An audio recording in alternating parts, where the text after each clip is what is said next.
podcast. My name is Aria. My name is Kedrick. And my name is Raven. Today we are going to be talking about Xbox versus PS5. I'd like to start off with games. There are a lot of good exclusives on the PS5. Now, I want to say Demon Souls is that an exclusive? Yeah. Demon Souls, Astrobot, Astro's Playroom.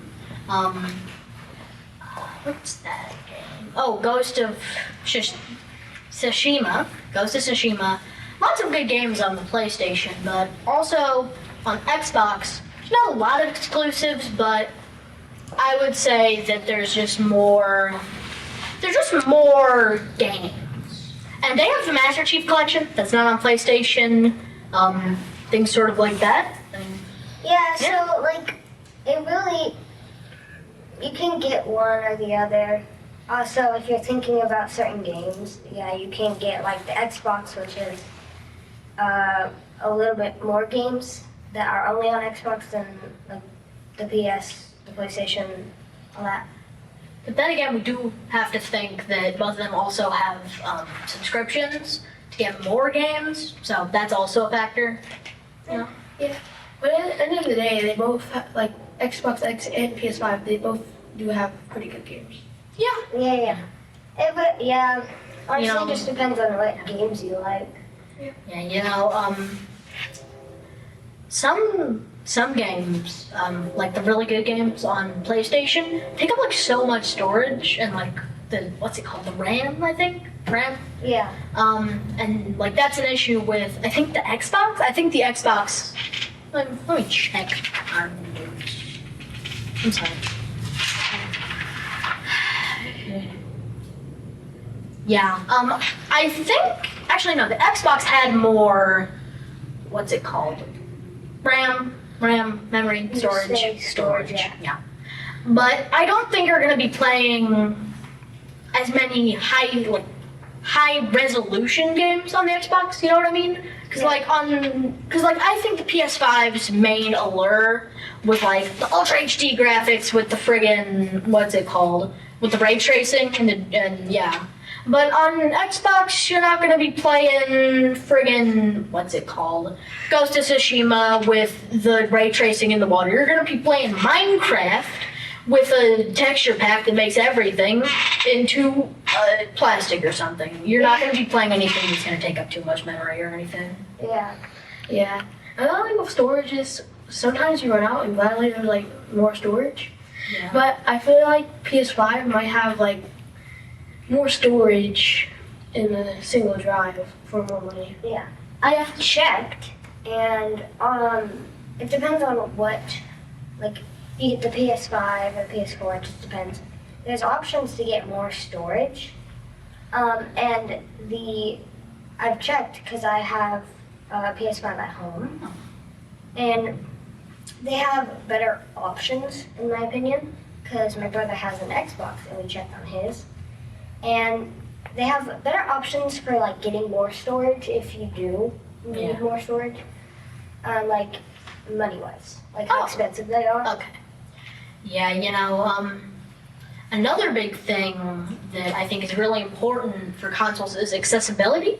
I know that on the PlayStation 5, I think there's like on some consoles there are colorblind settings, so that if you're colorblind, you can adjust the colors a little bit.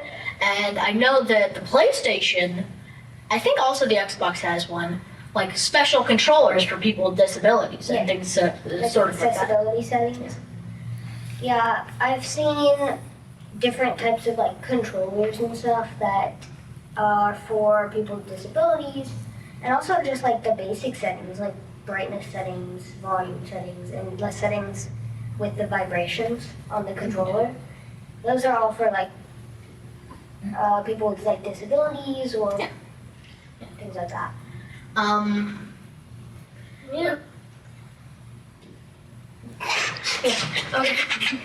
Yeah. With going off of that, also the games on there, they usually have stuff like you brought up one day. Fortnite, they have the colorblind stuff. They have the visual. The visual like rings, so you can see the sounds. Yeah, and I think that's pretty cool.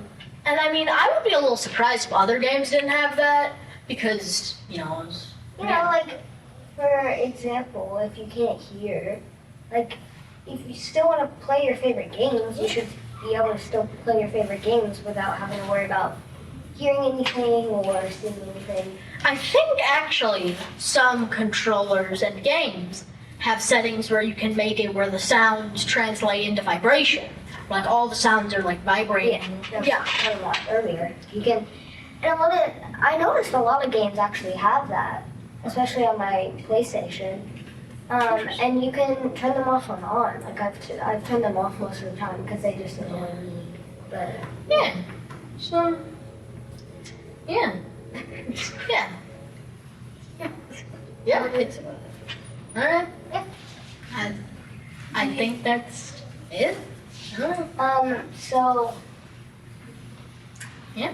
our main focus here was to talk about which one's better, Xbox or PlayStation.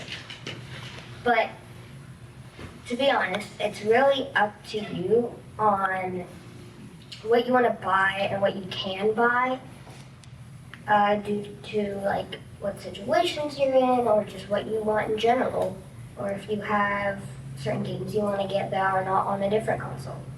So it's really just up to you on what you want to buy. Yeah, it's either like taste, some games just are better, or some consoles, I'm sorry. And I think the Xboxes are generally known to be a little cheaper than PlayStations, so I think they would be a good affordable option.